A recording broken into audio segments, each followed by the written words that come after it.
Hello everyone. I'm glad to see you on my channel. The story I'm going to tell you today is pure.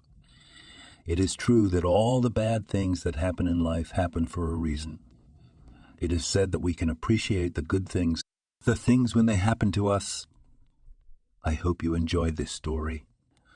I wish you a pleasant viewing experience. The door to the apartment appeared to be unlocked, but Victor certainly remembered locking it. A wave of irritation rose in his soul, familiar and as hard to tolerate as a muffled, aching tooth. The man covered his eyes, inhaled deeply, then exhaled, and finally decisively pressed the doorknob, entering the house. "Sabrina, what are you doing here again?" Diplomacy was powerless against his great-aunt, who, on this twilight evening, was rummaging through a dilapidated closet like a thief. The man barely had the moral strength not to call her something stronger, even mentally. "We seem to have agreed on everything, and look at that. You make a deal with them." The uninvited relative splashed her hands and bounced away from the furniture gut, but Victor could not hide something small in the folds of her clothes. She must have gotten something from her mother's collection of Dresden porcelain. "I've looked at it before. And you've agreed that we'll divide everything equitably by agreement and in accordance with the will. Tell me, as a grown woman, aren't you ashamed to come in when the owners aren't home and rummage through other people's things?" Other people's things? Other people's things? How are you talking to me, huh? Why don't you hit me again, huh? Go ahead and hit me. I'm old. There's no one to stand up for me. A woman of not yet retirement age had a whiny note in her voice. "If my dead mother had seen how you are with your own blood." "Where was your own blood all the last 10 years when mother was ill? Why didn't you come?" "It's fine if they didn't offer to help. Everyone has their own lives, and he's a son and it's his natural duty and obligation. But why wasn't there even a simple phone call to see if Ariana was doing better? Why hadn't they visited even once?" No, Victor could not speak bitterly and angrily about all relatives. There were those who didn't forget. Uncle John organized a kind of country vacation for Ariana every year, welcoming her and Victor to his dacha surrounded by pine trees, and other relatives so distant that he couldn't remember the name for them. Selena and Steve. They were always ready to help to find the best price for the next prescribed and, unfortunately, almost unhelpful medicines. In short, not all of the environment could be painted in gray tones. But on Sabrina's side, shades closer to black clearly prevailed. And now they've shown up, they're here. As soon as they returned from the funeral, they started talking about the inheritance, about the fact that there was a lot of things in the dead woman's apartment that should be divided in a kinship way. Victor didn't mind. He hadn't always agreed with his mother in the view that no matter how bad relatives were, everyone should stick together, but he'd never openly opposed it, within reasonable limits, of course. So when, 6 years ago, the career of a young architect suddenly went uphill, so much so that he took a mortgage studio in a new building, he resolutely refused to help someone from the family, advising for the sake of repair and a fancy wedding more work, or follow his example with a loan. Only 3 years passed and the mortgage was closed.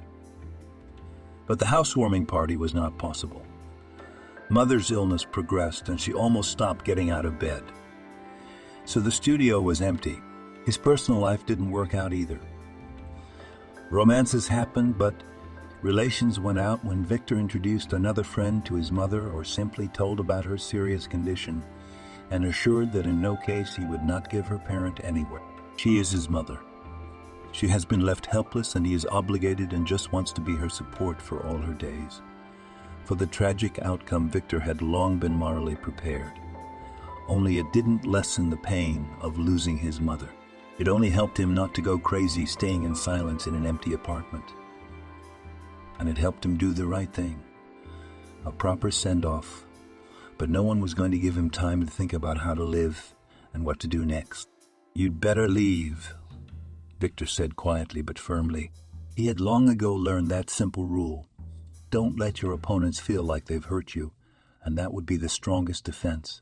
The aunt opened her mouth, obviously going to sting with something else, but meeting Victor's gaze, she changed her mind. And give me the keys. You took the spare in the hallway, right? Well, if there's something in this apartment that I need to give you, I'll find out and I'll do it. But you're not coming in here when I'm not here anymore. And by the way, it's for your own safety, he added with a nervous grin, when the aunt, grumbling curses under her nose, threw the keys at his feet. You know I have a dog. Pirate took a training course, but he knows how to defend the house from strangers. So, bastard spat out by the door. You've started a zoo here. Your wolfhound should go away, bowing his head and shoving his hands into the pockets of his coat. Victor was looming over his relative, and it was impossible not to feel that he was now on the very edge of self-control. When the door shut behind her, Victor locked it, took off his shoes, took off his coat, and went into the bathroom. He splashed cold water on his face and froze, resting his hands on the sides of the sink. A 35-year-old man looked back at him from the mirror. His blonde hair was disheveled and hadn't been cut in a long time, and in his gray eyes the last bitter days had marked the scarlet strokes of the vessels. Those same days had emphasized the sharpness of his cheekbones with a grim sculptor and made the slight hump on his nose even more noticeable.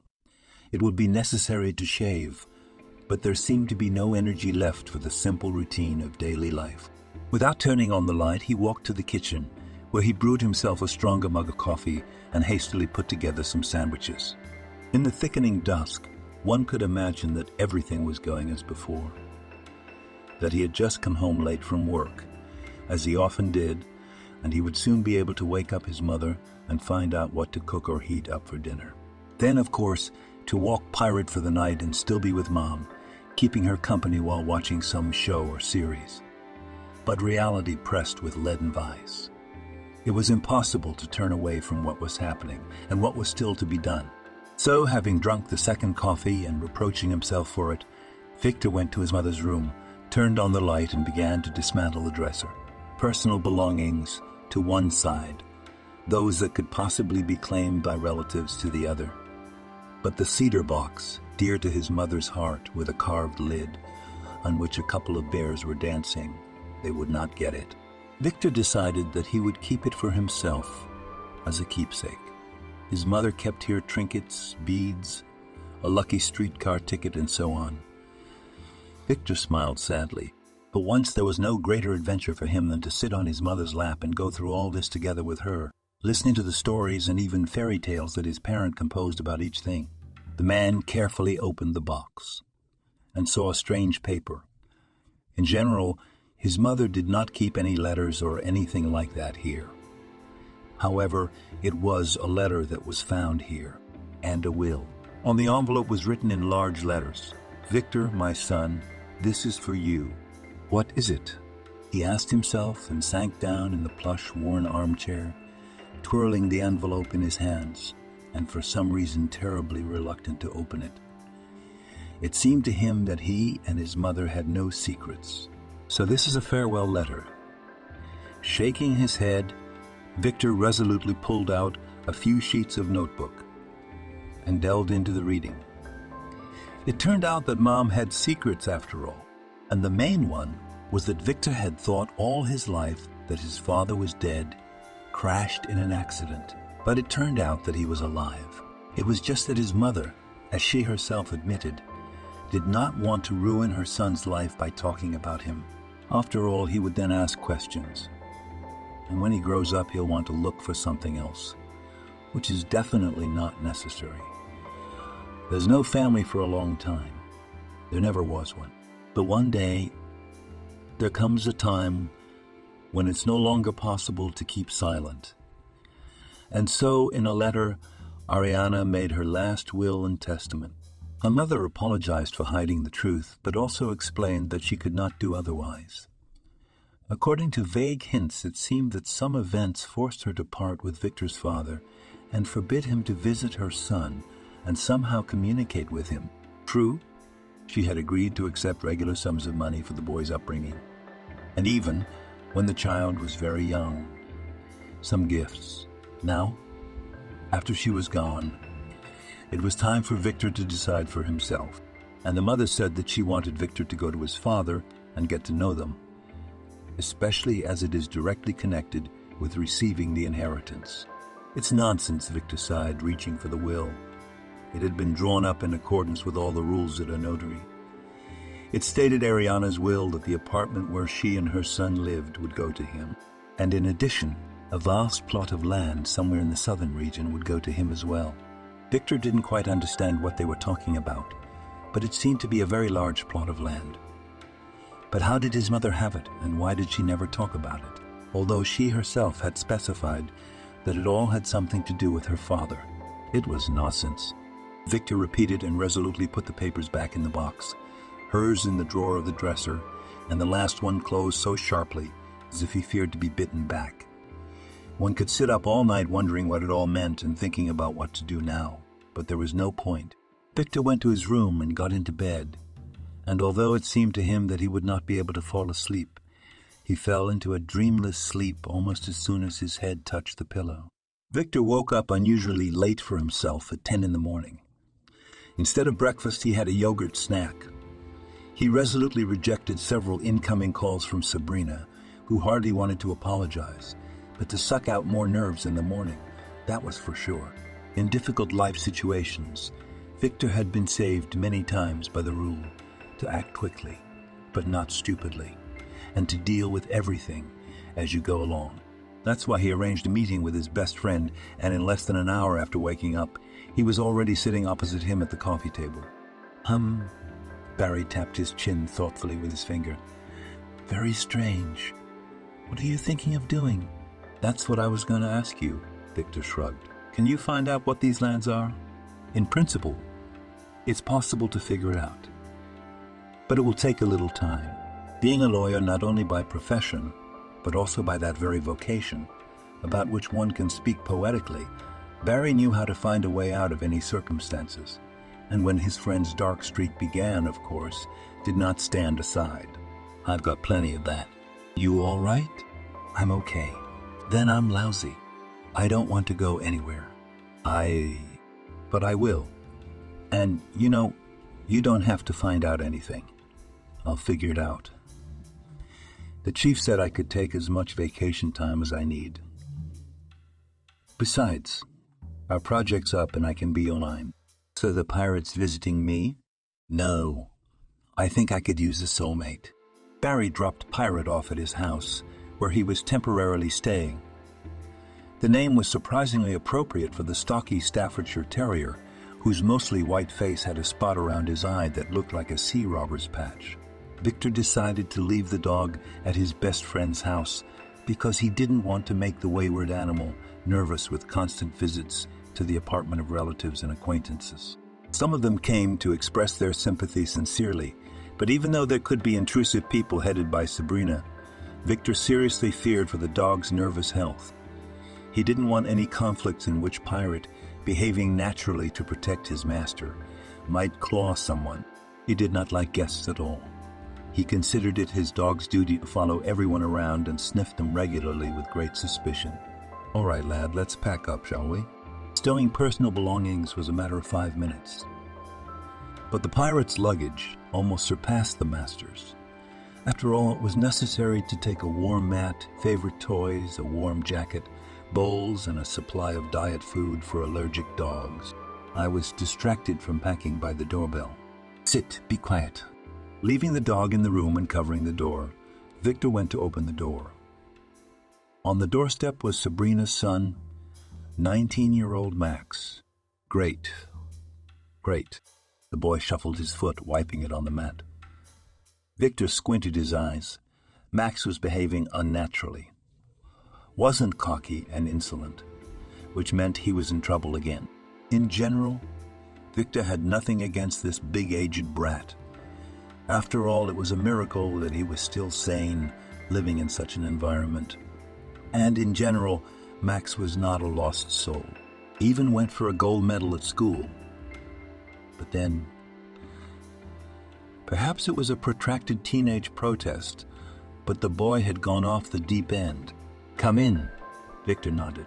Max accepted the invitation. He took off his shoes long and awkwardly, letting him see the barely healed scar on his head, received in another fight, which, of course, was an accident. "What's your problem?" "No money."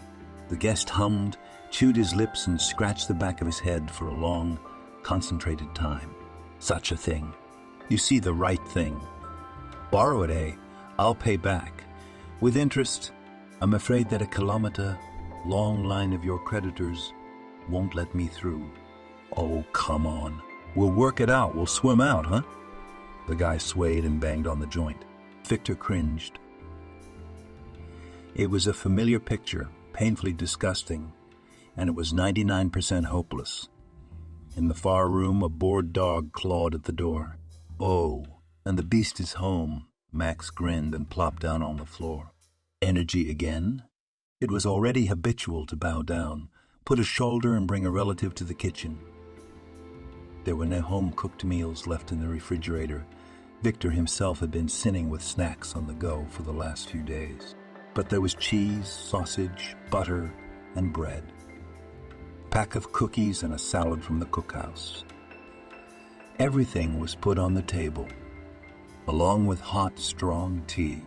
Eat up, then sleep it off. When you feel better, come home. Your mother will be angry. I know. She'll hit you. I suggest you get an apartment and live like a grown man. I can give you money for the first couple months and help you get a job. What am I? A sucker to work for my uncle? The guy muttered, starting to eat. But then he came to his senses and gave me a guilty look. Sorry. It's all right. I'm used to it. You know, your desire to become a millionaire is commendable. But they too, unless they come from the Rockefellers and the like, often start at the bottom, trading at the market, fishing. The relative didn't answer, chewing his food. Max, I don't want to lecture you. First, because it's useless. Secondly, because it's useless again. But if you do decide to give it a try, well, I can support you. But on one condition, you give up your companies. We'll take care of the creditors nice and easy. And then, you're a young, smart guy and you can do well. The relative did not stay. He left, referring to urgent matters, but Victor knew that he had gone to his acquaintances, hoping to ask them for investments. The day passed mundanely, as far as this definition was applicable to the current reality. By the evening, they managed to get tickets for tomorrow's train, and it turned out that one passenger with a dog had to buy a whole compartment. Let's go privately and with all comfort, right? My friend, upper and lower shelves are all ours. Victor scratched the animal behind the ear. It seemed that there was enough time, but they arrived at the station late. At first, the cab driver, though Victor had honestly informed the operator that he was going with a dog, refused to let them into the cabin. "I thought you had some ordinary dog, not this one." He nodded at Pirate, who right now was behaving like a good boy, enthusiastically poking his nose into the flower bed at the entrance. "I'm sorry, but I won't be taking him." "Do you know what they write about fighters?" Victor rolled his eyes and let the driver go in peace. When he ordered a cab again, he specified not only the breed of pirate, but also added, just in case, that the dog would be wearing a muzzle. Fortunately, when boarding the train without incident, the dog was checked for a veterinary passport. His owner was asked for a ticket, an ordinary passport, and by the time the scenery outside the window floated, both travelers were comfortably settled. "You know, I haven't been on a train for ages." "Woof," said the dog, eating a candy bone. "That's right. When was the last time?" "Oh, yes. When I went to visit Sabrina in the village for the first and last time." The dog slept, chewed his toys, and the owner looked out the window, or read a detective, or plunged into the details of a frozen project. After all, it was reasonable to believe that it will still be realized one day, which means that it is necessary to get into the details in advance. The meal included in the ticket price turned out to be bearable and even tasty. Having decided that on the next trip, say, On the way back, he would bring grilled chicken and boiled eggs. Victor covered himself with a blanket and fell into a deep and easy sleep again. The long hours on the road passed almost imperceptibly and even pleasantly, but it was still immensely pleasant to feel the solid ground under his feet. The pirate stood beside him, huddled against his master's leg, and smelled the unfamiliar air. It smells of the sea. Do you smell it?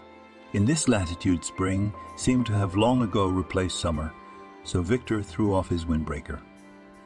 He checked whether the muzzle and leash were securely fastened and decided to refuse a cab in favor of a walk. Of course, I booked a hotel in advance and had to look for one that allowed pets.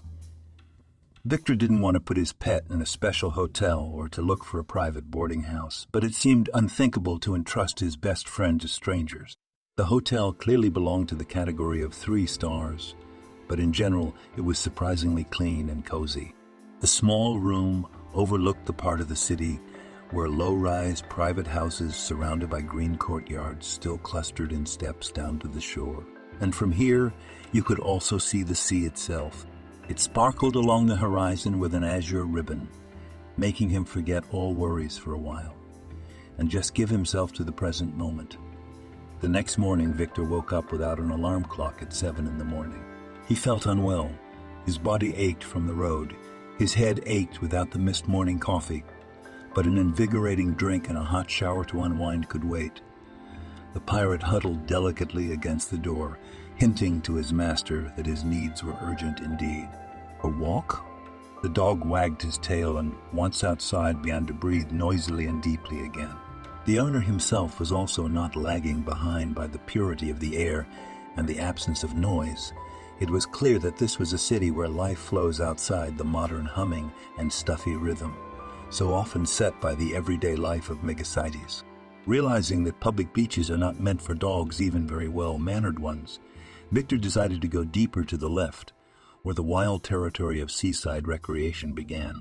Slowly they reached a cove, framed by island cliffs, and here at last Victor decided to unhook the leash. Coastal swallows dotted the sky. A circle of frisbees flew into the air. Catch! Catch! It could have been a wonderful walk, but after making a couple of circles, the pirate suddenly hurried inland. The rising terrain around the cove was almost a sheer wall, as if a giant had hastily made a barrier of stone and sand. "Pirate, come here! Hey, when did you start disobeying me?" But after a moment, the reason for the dog's strange behavior opened up and gave a voice. "Uncle, help!" At a height of maybe 5 meters, on a ledge like a mountain goat, but not a man, even if he was thrice conqueror of Kilimanjaro, stood a boy. The boy, about 8 years old, stared at the stranger who appeared below him in disbelief. "Don't move. How did you get there?" "So, little boy, don't cry. And don't move. Everything's going to be all right, isn't it? I'll help you now." At the last phrase, a pebble fell down from under the leg of the child who had moved. Victor realized that it was too long to call rescuers and wait for them. It was as if it was possible to climb up, not only for a child, but also for an adult. If only to believe that that fragile ledge, which looked more like a crumbling cookie than a reliable support, could support the weight of something larger than a seagull. "What's your name?" "Harvey," the boy sniffled. "I'm Victor. We are here with Pirate." Waved his hand at the dog, who froze too, looking up. "We were walking and suddenly we found you." "Isn't it great? Don't move." Victor carefully began to climb upstairs. Without looking down, he mentally kicked himself for not joining Barry on the climbing wall. But who knew such seemingly useless skills would come in so handy one day? Pirate Place. The dog obeyed and sat down. He wagged his tail tentatively. "How did you get there?" Victor knew nothing about rescuing stranded people on mountains and other high places, not counting what was shown in Hollywood movies. But it was unlikely that they showed anything appropriate to this case. It just seemed to him that it was very important to distract the child now, so that he didn't go into hysterics. Follow the swallow. "What? What do you want to swallow for?" "Not the swallow, The nest, that changes everything. All right, just stay there, don't move. No, don't look down, I'm coming. The boy was a couple of steps away when he looked down disobediently. He cried out, staggered. No, a single leap, for which the world froze and nearly turned skyward. One spurt in the moments that seemed to be the end of everything. Victor literally grabbed the boy by the scruff of his sailor's suit, then grabbed him more comfortably under the elbow and, performing an unthinkable acrobatic trick, managed to put him in front of him so that he could begin to descend. Easy, easy, easy. It's almost over, isn't it? You're a hero, and I'm a hero. But you're bigger. Don't look down. Finally, we went downstairs. And it must have been the feeling of being safe at last that made the boy cry. From the bottom of his heart, rubbing his tears with his hands on his flushed face. Then he collapsed on the sand and roared more than ever. Victor had absolutely no idea how to behave with crying children, or children in general. But the pirate was by nature friendly to the whole world, including sad little boys. He pushed his shaggy head into his shoulder, whined, expressing sympathy in his dog language, and started licking with his hot tongue, wiping away tears. And it was enough that in a few minutes, the boy was already laughing loudly, either fending off the dog, who was jumping on him in a storm of positivity, or trying to squeeze him in return. Victor decided that now, perhaps, it would be possible to talk. Well, what are we going to do, Harvey? Shall we go look for your mom and dad? All I got is my mom. I'll find her myself. The boy stood up and shook the sand out of his shorts with a serious look. No, boy. This ain't gonna work. I'll let you go and you'll get in again.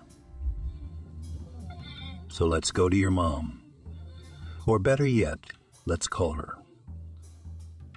Do you know your phone number? Harvey shook his head no. Well then, let's go.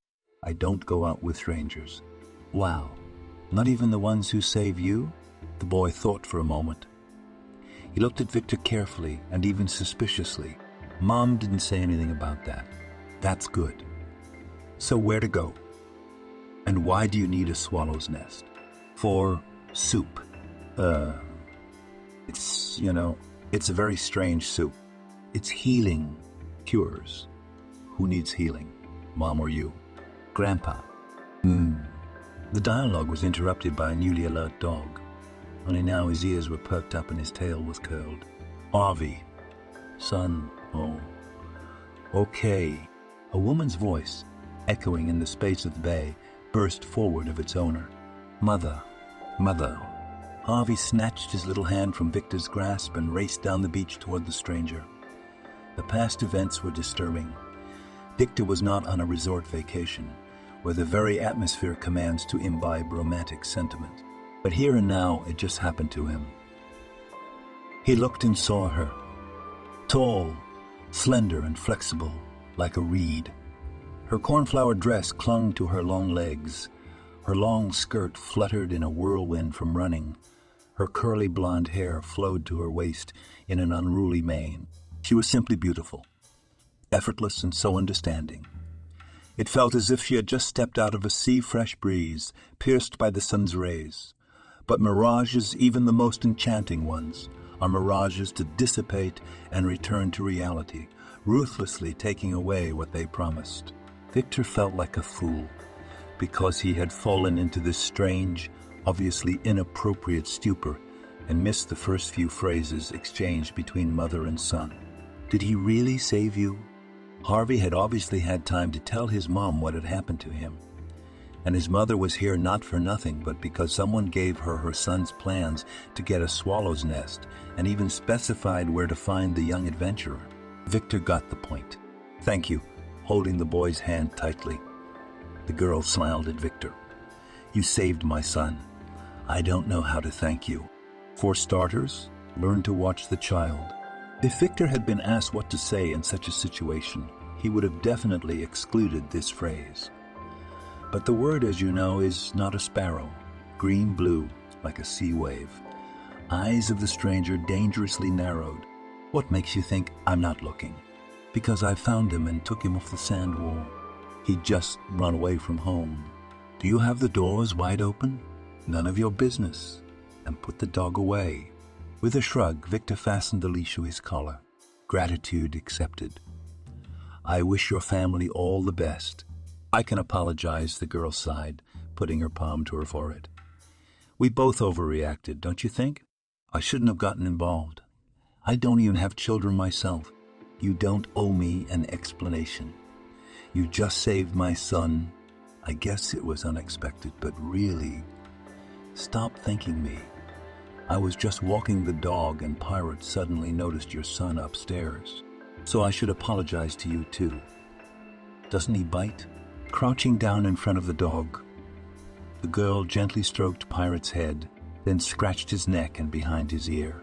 Thank you. She got up and now she and Victor were standing quite close. Just be careful. I will. Wait, you're leaving? Well, it's just that we've had a lot of fun. And we have things to do, but we can't just leave like this. We can, Victor objected, not very firmly, and got very angry with himself. He didn't like the feelings this girl was stirring up in him, because once for weakness had been paid for, and too dearly. No matter what circumstances had led to this meeting, he just had to convince himself that the girl in front of him was not the most beautiful girl in the world, but just a person, the mother of another person he had willed to help. Have a good day. Harvey, listen to your mom. A step, a second step, and on and on. Strange, the girl muttered, looking at the departing figures. She didn't even have time to ask the name of the savior of her only child, and in general she behaved rude. It could be written off as stress, of course. But now for some reason she just let him go. Oh, were there any other options? Even if they had talked more and longer, exchanged phone numbers. What was the point of all this? They're just strangers brought together by chance. But she has her own life, one she's long since gotten used to, and for which she's grateful to fate. And she should thank the heavens that today everything was all right, and past mistakes should never happen again. Victor realized that it was impossible to put off for a long time what he had come for. Of course, theoretically, one could still cancel plans, but that was unthinkable. Thinking about it, Victor felt like a traitor. After all, his mother, even though she kept her secret for many years, still decided that he should find out the whole truth. The man did not think about the fact that these lands he inherited could be of great value. More precisely, he knew about it, Barry, while Victor was traveling, called and reported that the value of the newly acquired possessions was in the millions. But Victor wasn't happy about that. He wasn't planning on taking it for himself, not because he was fabulously rich himself. That was cosmically far away, but he just didn't realize that he had the right to dispose of that, which according to his mother's confusing and vague hints somehow belonged to his father. It turned out that his mother had made periodic inquiries about the man. That letter she wrote less than a month ago, and at that time Victor's father was definitely alive, and his address was also given by his mother. Why is everything so painfully confusing? He never knew him. What now? Victor had prepared a few speeches with which to begin the acquaintance. The last thing he wanted was for the unknown father to think that his son had come for his inheritance. And besides, he had no idea how to tell this man. He had no idea how to tell this man, his father, that his beloved, albeit former, was no longer in the world. But he really shouldn't delay, because every moment of postponement only made the task more difficult. Victor entrusted the pirate to the firm nose and tail, which lived that offered walking dogs of all breeds, as well as training courses. Victor studied not only the company's website, but also reviews about it, was satisfied, and in the early morning handed Pirate to the professional dog lovers, promising to pick him up closer to the evening. As he walked through the streets of the town to his father's house, which was located on the very outskirts of the town, he thought again about everything he had learned about the man. It seemed his father, whose name was Archie Weeks, had been a big man in local business in the 90s. He'd managed to make a fortune in that era and even saved it by investing it in land. The house wasn't visible from the street behind the high fence. Apparently, uninvited guests were not welcome here. Pressing the intercom button, Victor thought for the first time that the case could turn out in such a way that he would simply not be allowed on the doorstep. Of course, his mother assured him in her letter that it was absolutely necessary to go. But what would happen in reality? Finally, a voice came from the other side. Victor expected it to be a guard, but he was answered by a pleasant female voice that seemed strangely familiar. Trying to keep his tone confident, he identified himself and said that he had a personal matter for the master of the house. "The landlord is not accepting," they replied, and ended the communication session. Wait. I didn't get a chance, so I dialed again. "Don't you understand? Should I call security?" "No, I'm sorry. I really need to see Archie Ilyich." "Can you tell him?"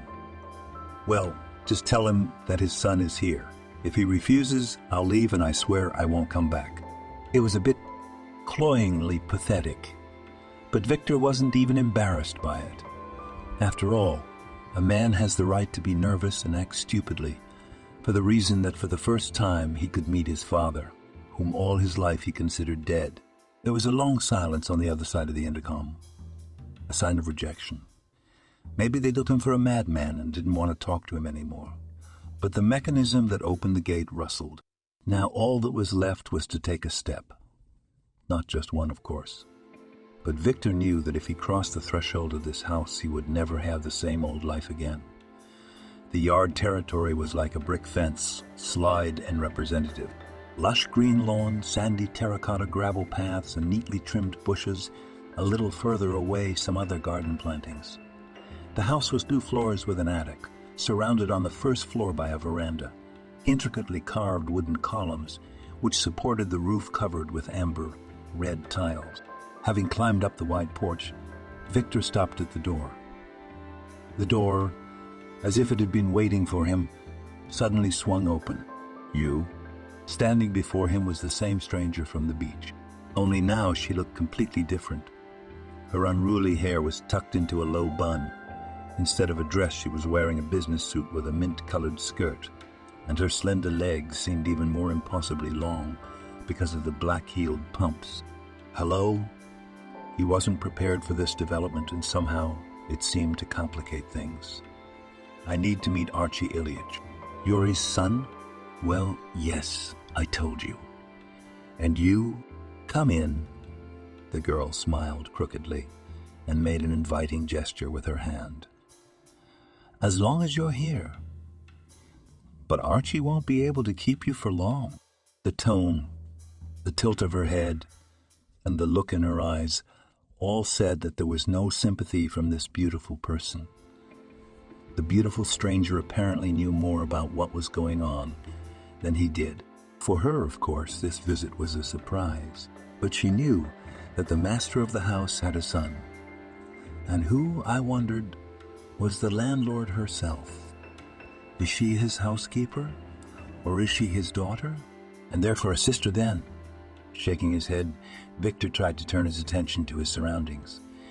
Inside, the house did not look at all as flashy as one could imagine when looking at it from the outside. It had a classical interior, but not without modern details. "Young lady, wait. Tell me, what have I done to you personally?" "Me. That's all I need. You can't offend me. It just seemed to me this morning. We met under amazing circumstances, didn't we?" She stopped, turned on her heels, and put her hands to her sides. "And I'm sorry I acted like a complete idiot in there. I guess it's because I was scared for my son, and then I found out he almost died.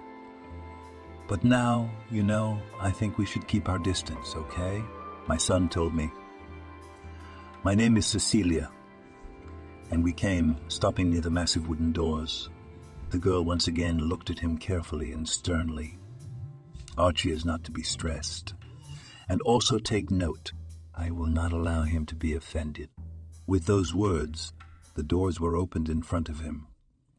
It was an old office, not old in the sense of in need of repair, but one in which a museum of a bygone era could be organized, but it felt like a living room.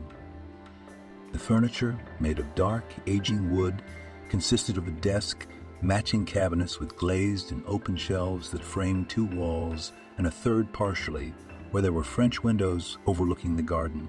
The parquet floor creaked softly with every step, or perhaps it was already creaking on its own because of its age. A palm tree in a tub grew in the corner.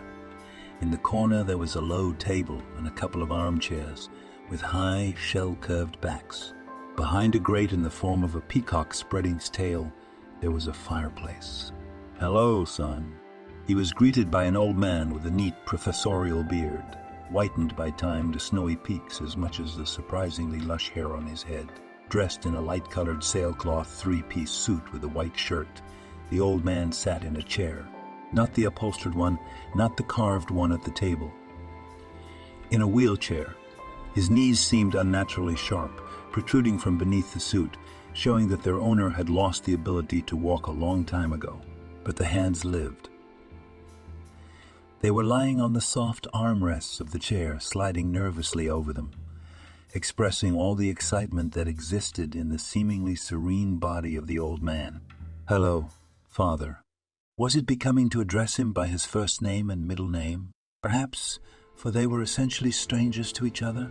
But the words, so correct and natural, like breathing itself, came off the tongue as if they had parted literally for 5 minutes, while the sun went out to the sea to throw colorful pebbles into the surf and rattle about a flying pirate frigate.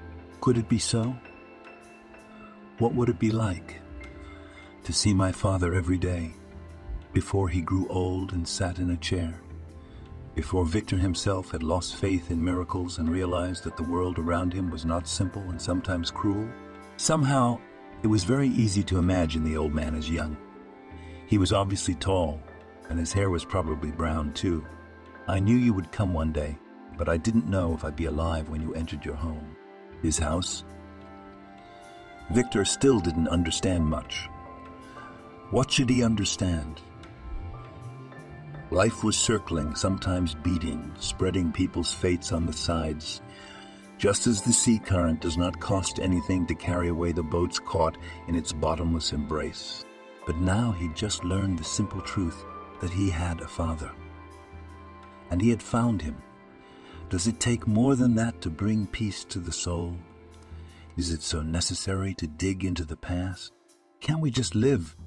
But I guess that's what he couldn't do. "Sit down, son. We have a lot to talk about."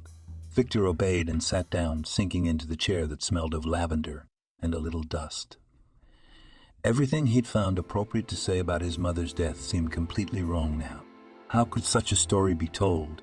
How could it soften the blow for someone who had waited obediently for many years and in the end had not waited, had not received forgiveness from his own soul? But it turned out that Archie knew everything. No one had managed to tell him before. But just when he was told that his son was standing outside the gate, he realized that the only way he could have found him was to find him. If Ariana had told him everything, and she wouldn't reveal the truth before she was on the threshold into eternity. The old man offered his condolences and accepted his condolences in return. "Tell me, son, how did you live?" Victor did not know what to answer. At what point to start? What is noteworthy and what can be left out? "Just tell me a little about yourself, whatever you want." "Ariana, your clever mother understood that I should know at least something about you and sometimes wrote in letters. But I want to hear you." And Victor spoke. He was just revealing his world. Small and bright like kaleidoscope glasses, memories from childhood. The hopes of adolescence. The hopes of adolescence. The first victories when it seemed that life had succeeded and would only get better. He didn't talk for long. He just ran out of breath at some point because he needed to take a break. This rapprochement with his father was easy and hard at the same time. They were quiet for a while, and then Archie spoke. Because he realized that his son had come here in the first place for answers. It all started a long, long time ago. Then, Victor's mother.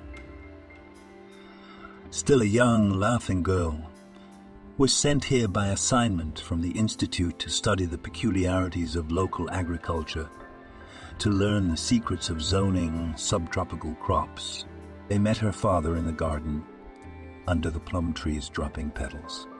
He was a promising young botanist and geneticist, heir to the craft of his father and grandfather of eminent scientists. The speech flowed, and Victor did not interrupt the old man. It was as if he was watching an old movie, so vividly those events came before him. That orchard, where besides plums grew pears, apples, peaches, and exotic trees, stored more precious than jewels, was the pride of Archie and his family, who, despite all the twists of fate and twists of history, managed to retain for themselves, even if not the right to own it, but the right to own it, look after it and save, study, and improve the varieties of fruit. But these two were not only engaged in scientific discussions, or rather, they were also engaged in them, and even against this background, a spark ran between them. Ariana was a strict opponent of Archie's plant breeding methods. Neither side was willing to tolerate the other's opinion, and while the student was studying the peculiarities of horticulture, heated arguments broke out between them more than once. What eyes she had! It was then, I remember, that I first turned to poetry. The old man shook his head. I wanted to understand what it was that I was feeling, and find the words to tell her. Youthful romance? What can you do about that nonsense? We all go through it. They fought and made up.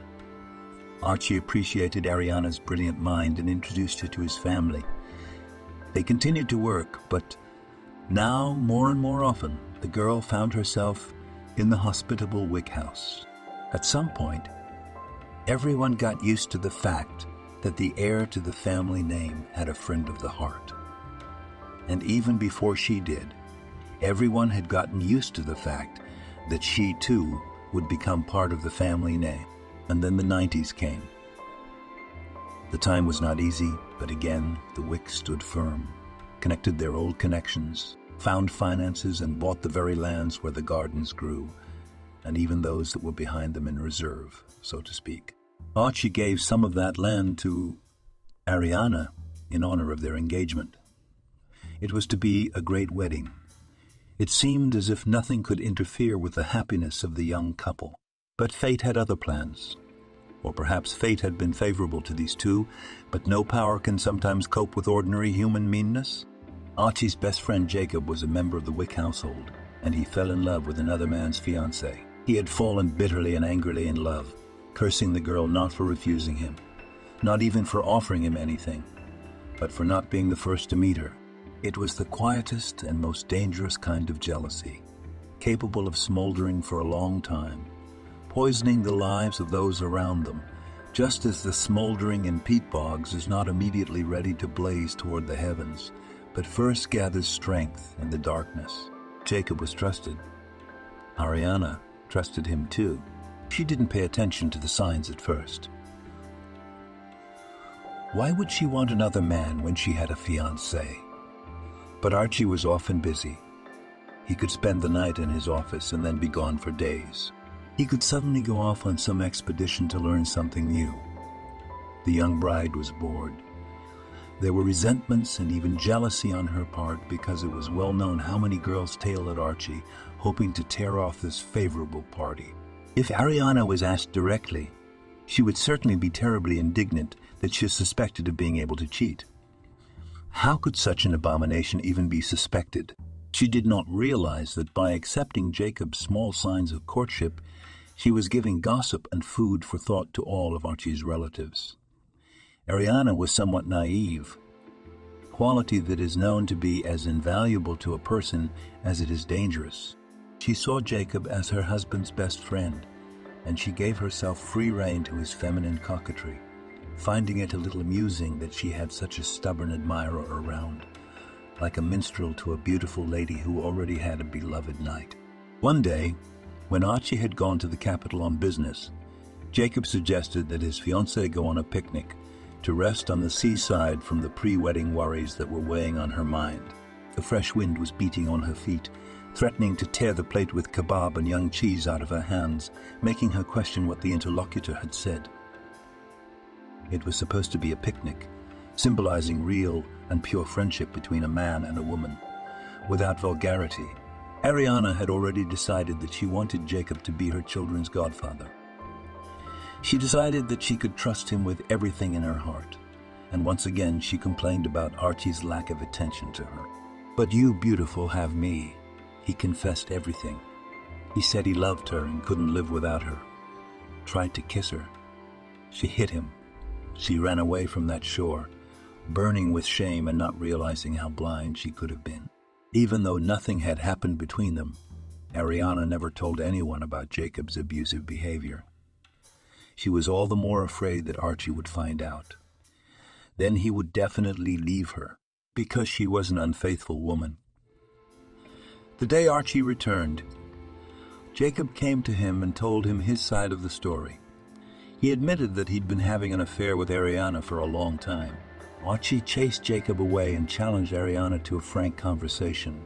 He begged her to confess if it was true and promised that he could forgive her and the wedding would take place. Ariana, insulted to his heart, screamed that he should just believe her and not listen to anyone else. Archie hinted that she had been rumored to be accepting advances for a long time. Then Ariana said that she really hadn't been honest with him. But Jacob had nothing to do with it. She has a fiancé back in her hometown, and it's time for her to go back. Ariana left the same day, and she had no one. After a while, she realized she was pregnant. Hope settled in her heart that this would change everything. She tried cautiously to find out how Archie was doing, and was dumbfounded by the news that he was getting married. "So, you were married?" "No. But my family insisted on it. They thought that if another woman came into my life, it would help." "No, we didn't get married. But someone in my family presented that light romance to Ariana just like that." Victor shook his head. "So every family has someone who's willing to ruin everything." Ariana made the decision to have a child for herself. She would have loved to keep it a secret, but it was a small world. Archie had learned of her son's existence when he was 2. He'd even come to Ariana's town and begged for a meeting. The girl came, but firmly said that she didn't need any more false love. She said the son was hers alone. No. She didn't marry. She realized it wasn't for her. No, seeing her son wasn't going to work. Archie only managed to insist on supporting financially. Relatives on both sides, by the way, tried somehow to reason Ariana. But she stubbornly said, "If you interfere, I'll go away and never. Do you hear? I'll go away and never. Do you hear? You won't find me and my son then. You'll know." The image of his mother, an intelligent and fair woman, was crumbling before his eyes. Victor could admit that a stranger's soul was a dark place, but he still couldn't understand how it had happened. "What happened to Jacob?" Victor asked. Surprisingly, the man had passed away only a couple years ago. He'd lived. Well, I guess. Left town, though. Married twice, I think, the old man shrugged. I have to admit I never was able to forgive him. Our friendship was strong, but I couldn't bear it. Tell me, and Cecilia, is she your daughter? Cecilia. No, my dear. I'd be happy to have such a daughter with such a son, but no. She is my, shall we say, pupil? Victor nodded. Well, he had already made himself sick with the thought that he had almost experienced what was called falling in love at first sight with his own sister. However, the fact that she was not a blood relative did not promise any advances and did not play a role at all, because such a woman, she must have someone. And losers who have been living in their own shell for years are not her match. Do you two know each other? My father asked delicately, and a smile played on his lips. I was once young myself, though I admit it's hard to believe it myself. But that look, yes, we know each other, Victor answered hastily, feeling himself blushing. What nonsense! How old was he to blush when talking about a girl, even a very beautiful girl, even with his own father, without embellishing his feat, but simply stating the facts Victor told about what had happened on the beach that morning. He belatedly realized that perhaps, and even certainly his father did not have the heart of an astronaut, so that such excitement might be contraindicated for him. But to Victor's amazement, the story just made him laugh. You think it's funny? Yes, it's a funny story. But the old man raised his index finger, only because it worked out, which means it will only be remembered as a valuable life lesson. You see, Harvey is a very impressionable child, a real dreamer. He loves books, and I let him use the library. Gestured Archie to the shelves around him. I must admit, I'm never ceasing to be amazed at his neatness. He's just a little boy, of course. He can be a little naughty, but he's never been cruel, never disrespectful of the fruits of others' labors. I suppose he's read the legends about the swallows' nests around here. The kid's just trying to help the old man.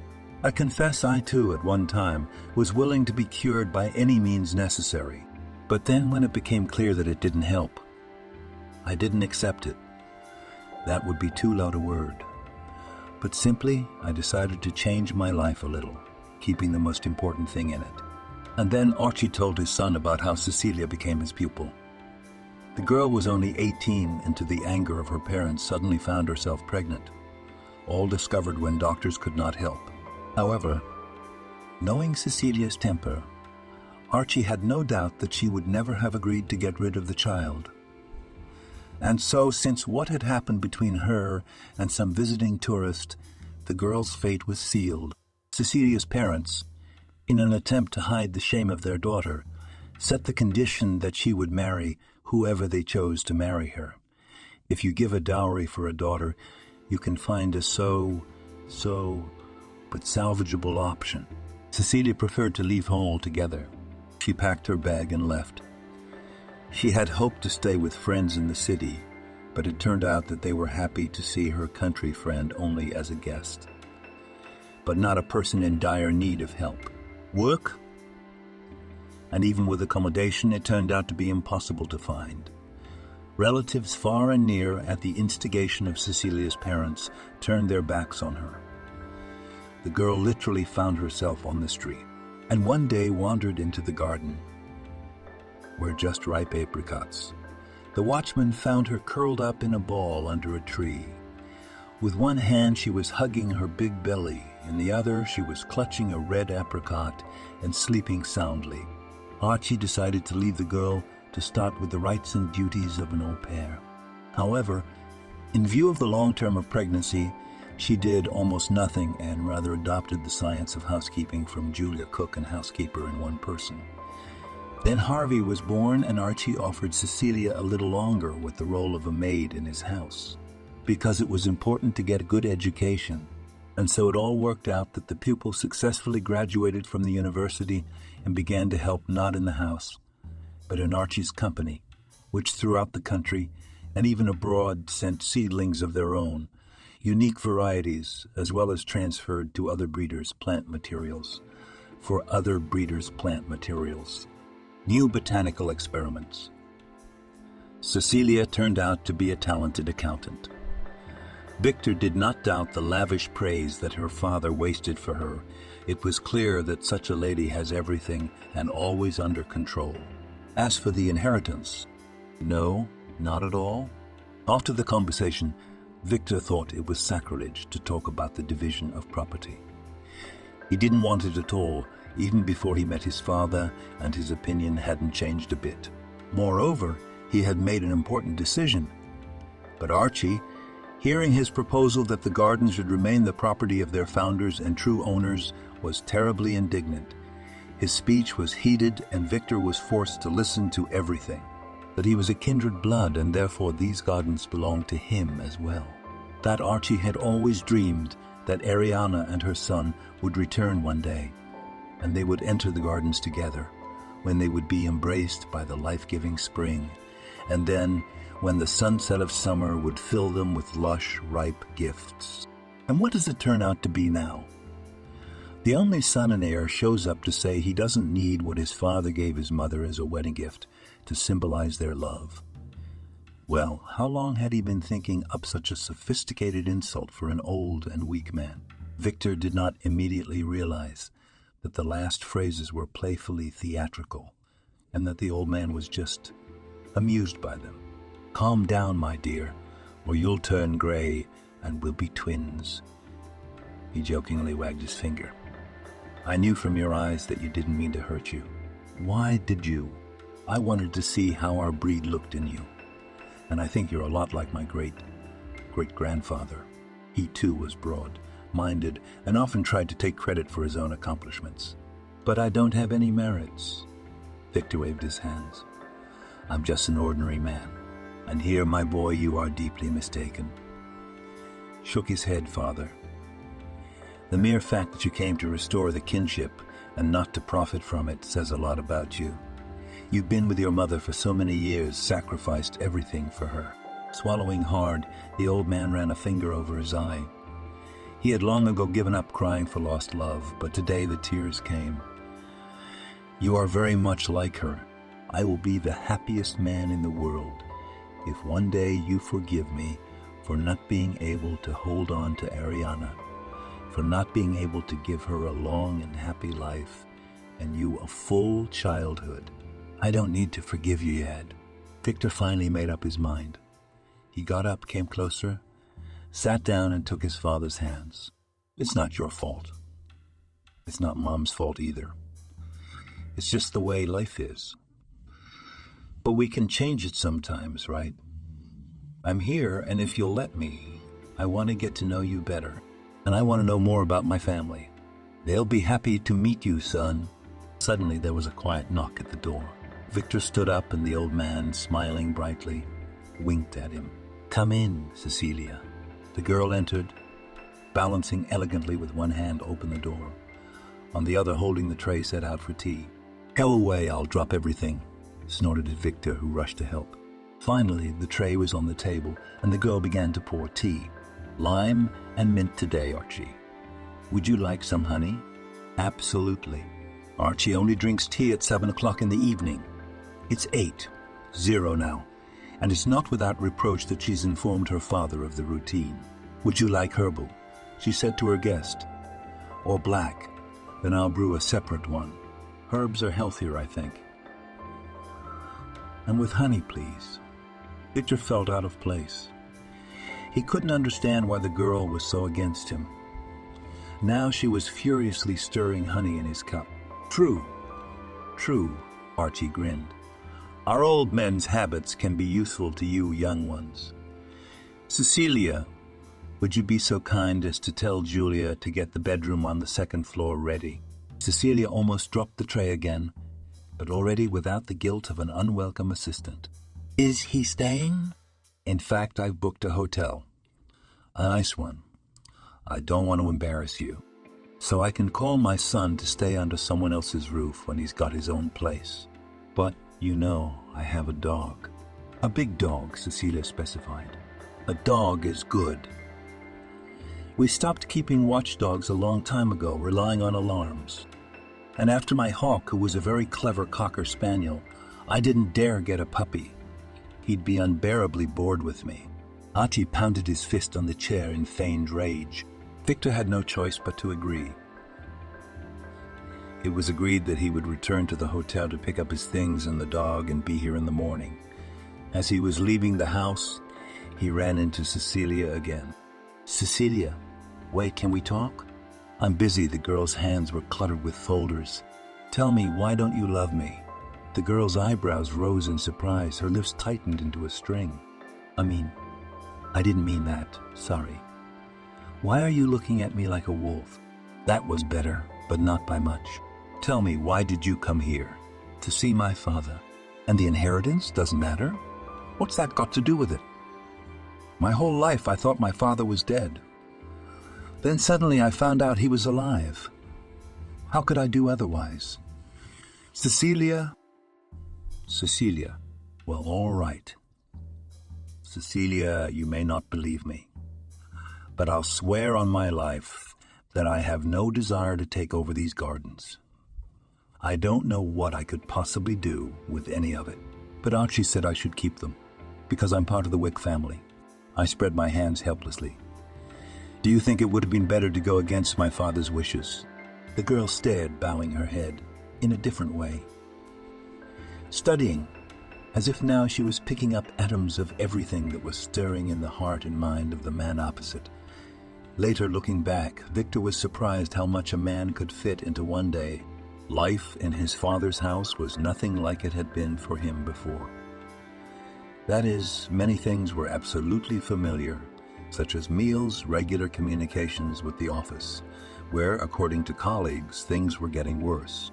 But there were still long conversations with his father, and they talked about everything in the world.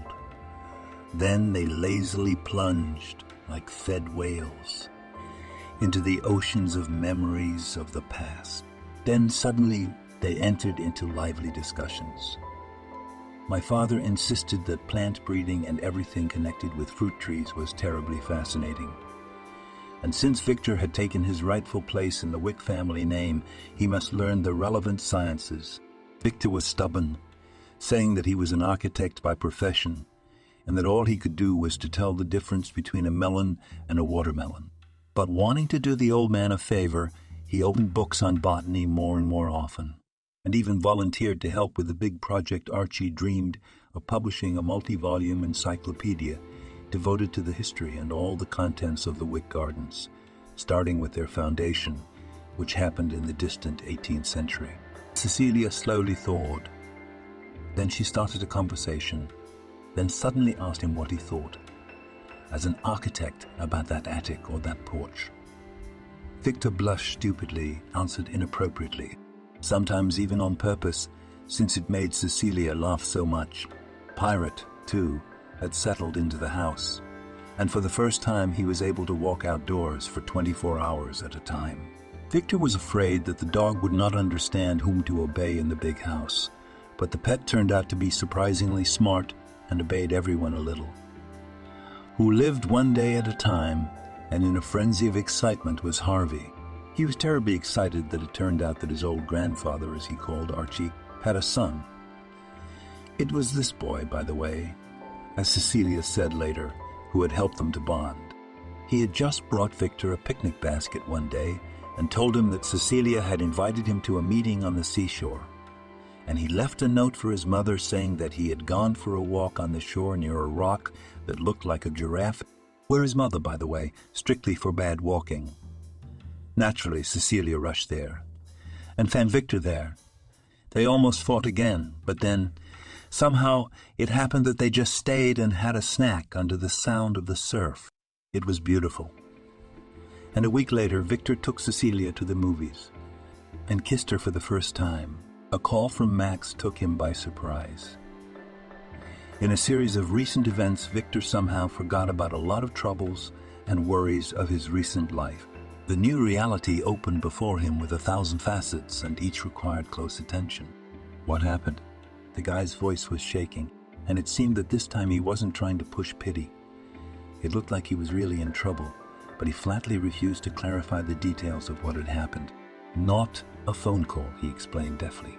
Victor rolled his eyes, feeling the bastion of sanity slowly beginning to crumble. I'm out of town. I know. Tell me what happened and we'll figure out what to do. Can I come over? Oh, actually no. Max, just understand and don't take offense. But you, well, I'm asking you as a human being. Understand, I really need it. It's a matter of life and death. I have no one else to turn to. It was easy to just leave this guy to his fate. But something kept me from doing it. A sense of kinship. All right. I'll get you a plane ticket. I'll book you a room. Unfortunately, I can't meet you, but just get a cab and give me the address so you won't get lost, okay? And that was the end of that conversation.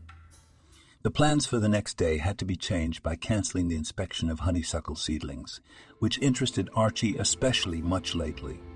So Victor wanted to please his father by taking part in something important for him. By the way, he hadn't told his father about Max yet. He didn't want to hang these really personal problems on the old man, and Victor was afraid that Archie would insist on putting Max in the house. The next day, Victor drove up to the hotel. There were several cars in the garage of Archie's house, and Victor agreed to take one car, choosing, of course, a simpler brand. He and Max agreed to meet here on the first floor. There was a kebab shop where, by the way, they could cook really tasty and qualitative. But it turned out that Max had not arrived alone. Natalie? If the hungry python appeared in front of him now, Victor would take it more calmly, because the person standing in front of him was more dangerous than all the snakes put together. Natalie was the daughter of Victor's boss, and once he had had the misfortune to get to know her. Accustomed from childhood to having all her desires fulfilled on demand, Natalie was hurt by their parting. Victor repeatedly berated himself that this affair should not have started. The spectacular blonde and he belonged to different worlds. Already after the breakup, he realized that he was a toy for her, a kind of unconventional entertainment. Just then, his career was on the rise. The chief told the whole department to look up to Victor, and it seems that Natalie decided to take him as another trophy.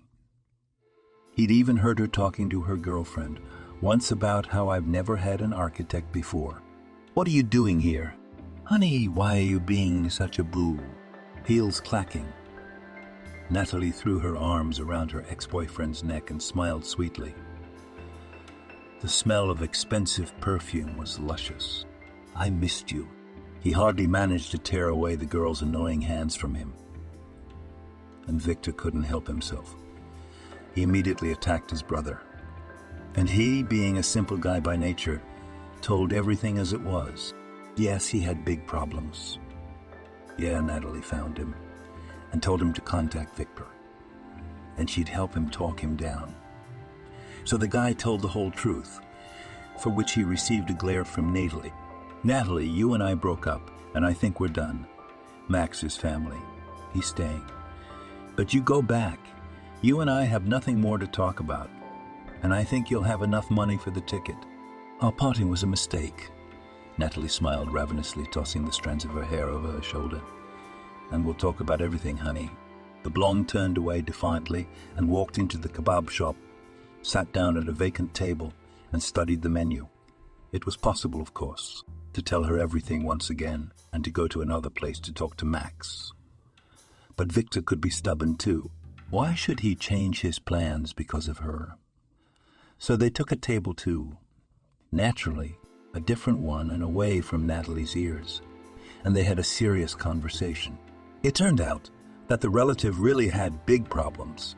He not only owed money to serious people, but also imagined that he could pay them back if he invested profitably. The resources were found in his own house, and the pawn shop went to Sabrina's jewelry collection. Naturally, after such a prank, the guy was ready to run to the ends of the earth. Do you realize how this could end for you one day? Victor did not imagine how he would deal with the troubles of a relative. But at least here, in a small seaside town, he would be able to hide for a while from those who were looking for him. So here's what we're gonna do. Natalie following you isn't a big deal. She just wanted to play again, but it doesn't matter. I'll give you some money. Victor opened his wallet. Here for food and small things. The room is paid for a week in advance. I'll help you, but I'm sorry, but now you have to play by my rules. No more of your dubious ventures, okay? Max put the money in his pocket and nodded. The guy didn't look so good. He looked gray and gaunt. Just get some sleep. Lie on the beach as long as you like. Watch TV. Tomorrow we'll meet again, we'll call and talk about your troubles. Thank you, Max rubbed his knuckles, smiled obliquely. Even now, when it's really bad, you didn't give up. I won't let you down, honestly. Victor just really wanted to believe. Your brother needs to be treated. Natalie approached their table and made Victor cringe. His nerves tensed even more. Natalie, please don't start. You have nothing to do with our family, and it's not your place to give advice. Oh yeah? Why don't you want to listen to an intelligent person? Your brother is a freak who belongs That's enough. At his loud voice and the chair legs squeaking on the floor, from which Victor jumped up, other visitors of the cafe turned around. We broke up on your initiative. You said yourself that I'm a third class, which you can try only for a change. Why are you making a circus? You want a scandal in public.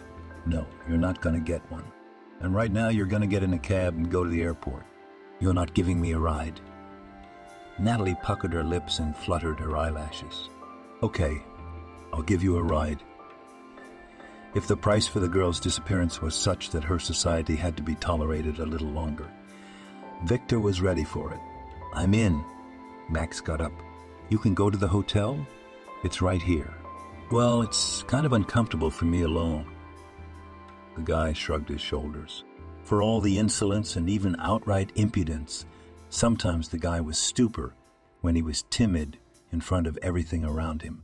Victor suspected that Sabrina's peculiar upbringing was somehow to blame for that, as she demanded Max to account for every step he took, or took no interest in her son for months. Rubbing the bridge of his nose tiredly, Victor nodded. It's a deal.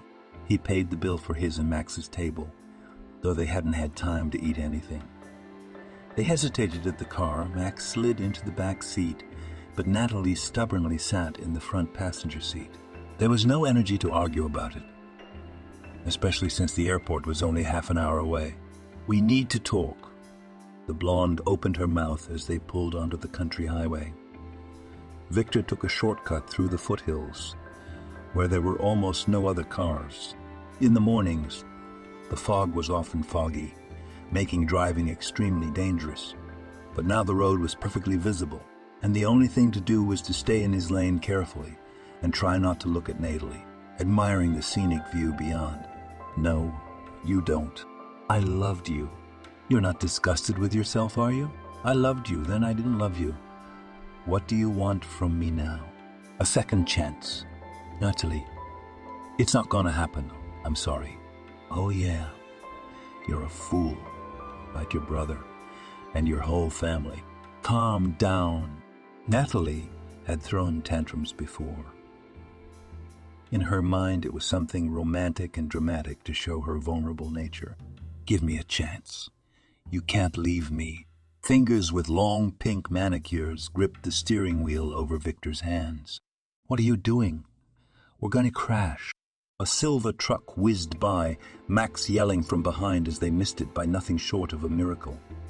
Natalie was hysterical, tears streaming mixed with mascara, making her face look mournful and menacing at the same time. Victor tried to hit the brakes, but Natalie was practically hanging on to him, preventing him from doing anything. This is it, he thought, as the car's bumper rattled through the barrier and the sun flashed into a comet. They were falling off the cliff. I wonder how high it is, thought Victor, and then his chest and neck exploded with pain.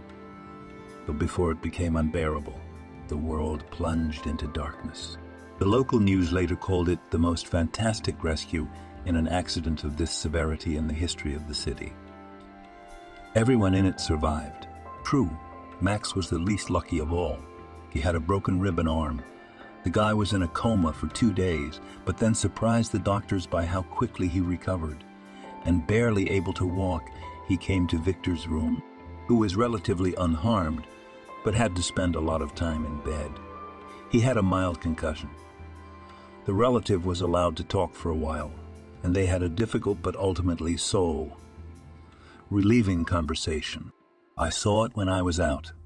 I saw it, Max whispered confidentially. Doctors say I have it. In general, I almost went to the other world. I don't remember exactly what I saw. Why, there was a lot of light. My whole life flashed before my eyes. He swung his crutch and accidentally knocked over a vase of wildflowers that Cecilia, who was the first visitor, had put in his room. Luckily, Victor smiled in response to the boy's apologetic look and grimaced at the pain in his shoulder. The joints ached the way they should, perhaps at 200 years old. Anyway, I realized that I used to be so wrong. I know it's fantasy, I know it's light nonsense, but it's all true for me. Victor nodded. He was a materialist, but he didn't rule out the beyond. It was just that this otherworldliness perhaps, had somehow bypassed him. When I opened my eyes and realized I was alive, I decided that was it. I'm done with my old life. I want to be a different person. Do you understand? Victor understood. And now more than ever, he truly believed that Max would succeed. He would support him in any way he could. His new family would support this guy, and everything would be fine.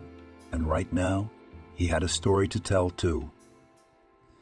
It turned out that Victor's boss, Natalie's father, had gotten the first flight into town. His daughter had gotten off with a minor scare and cuts on her face. Keith was furious at his daughter. He apologized for her and asked her not to press charges. Naturally, for a generous moral indemnity. They'd long since flown out of town. Victor didn't want any claims, and no compensation either. He was just insanely happy to be alive. Arms and legs in place, and even a poor relative out of a coma. What else does a man need to be happy? But if you have any complaints, turn to Max. No. I mean, she did a terrible thing, but you want to sue her. Sue her for it. No, I won't. Suddenly, the door to the room opened. You've had a lot of visitors today. Outrage. You know, the whole order is broken. Strictly, but so that it was clear that she was joking.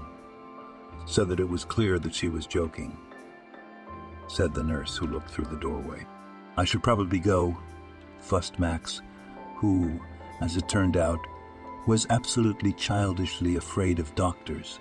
But perhaps that's why he recovered quickly, because he followed all the recommendations and even vowed to lead a healthy lifestyle, since it is so important for the strength of the bones. The new visitors were Cecilia and her father. Dad, why are you burdening yourself? I'll be discharged one day and I'm coming home. With a groan, Victor lifted himself up on the cushions and then froze. The visitors froze. Archie put his fingers to his mouth, hiding his trembling lips behind them. Cecilia did not hide her smile. Victor himself realized in those moments that sometimes change comes suddenly and easily. He had spoken of coming home, meaning not that it was a particular building where he was staying, but exactly the place that every person should have. Within a week, Victor was home. And along with him, Max was in his new home, and Victor decided to give him a generous credit of trust. At first, Max wandered around the house as if in a museum and poked his nose everywhere. But without malicious intent, he was just interested in everything.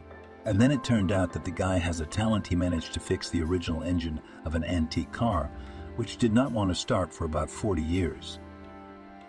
For this, Archie called him a genius and offered to give a recommendation to a good friend, the owner of a network of workshops. Max was embarrassed at first, but then agreed. And Victor and Cecilia, they were just happy and no longer made a secret of their affair. 4 more months flew by. Max turned out to be a good worker. Sabrina at first demanded that the son came back, threatened to come and personally deal with all of them. But Max resolutely told his mother that he was already big and could do what he wanted. He did not give up his family, stop talking. Confirmation of the latter was the fact that with each receipt something the guy sent to his parents. All the old bad acquaintances were forgotten and did not try to contact him. Archie was feeling noticeably better and was actively working on the Encyclopedia of Wick's Gardens. Victor and Cecilia were simply happy. Well, there. I've sorted out my debts. Now I can put them in the coffers, Max said loudly. And then I'll make my own house here. I thought about it and decided I don't want to go back. I'd like a smaller house, of course. Where would such a big thing go? And I'll get married? High hopes. Archie raised his glass of Grant juice. The conversation took place at the table set for dinner, where the closest people were gathered.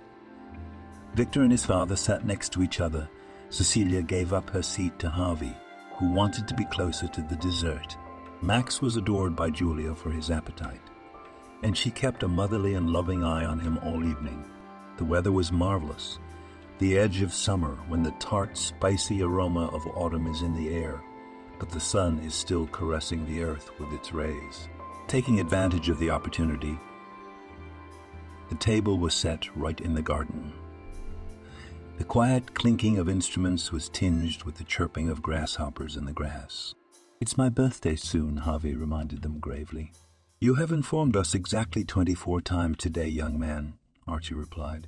"Really, I can get any present I want," the boy slyly clarified, continuing to concentrate on cleaning the plate from the cherry pie. "Harvey." Cecilia shook her head. "No, let me," the old man interceded for the child. "A birthday, especially at that age, is a special holiday and a unique event. The child's wish is law. But you, young man, let me make it clear. You do not want to wish for a dinosaur or a flight to the moon. I'm afraid the range of gift choices must be limited by the real laws of this world." "I know," Harvey sighed with such emotion that it was clear he wouldn't say no to a dinosaur. "Mom, remember when we went to visit Aunt Tanya, and they had a little one?" "I remember," nodded the girl. They really recently visited friends of the family, in which recently appeared addition in the form of an adorable baby boy. "So, I've been thinking about it, and I've decided." Harvey paused for a moment. Sometimes it is better to be quiet and let everything think. To prepare, so to speak, he had learned this from the man whom he rightly considered his grandfather. "I want to be given a little brother." For a moment there was silence. You could hear the seagulls on the seashore, and then they all laughed. "What are you doing?" Harvey looked around in confusion. "All right. We can't have a brother, then a sister, or better yet, two." After such a continuation, everyone could not calm down for a long time.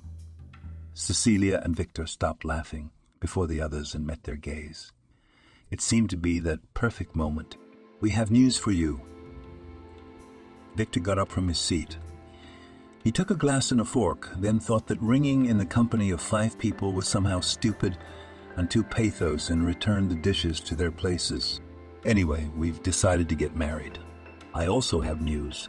Cecilia did not rise, only began to concentrate on folding a napkin into a swan. "The weather's nice. We're all gathered, and I just can't keep quiet anymore." The girl sobbed, wiped her tears with her napkin. "I'm pregnant and crying with happiness. Tell me why I'm such a fool and ruined the best moment. It was the kind of night that stays in your memory forever. Some details may fade, and one day no one will remember what was served as an appetizer. But the main thing will remain in memory, stronger and more reliable than the leaves of ancient fern and amber. On that evening at the end of summer, the whole family gathered together to become even closer and open a new page of their history. And what it will say, they will decide together. Thank you for watching this video to the end. Subscribe to the channel. Like it, write comments if you like the story, and see you on the channel.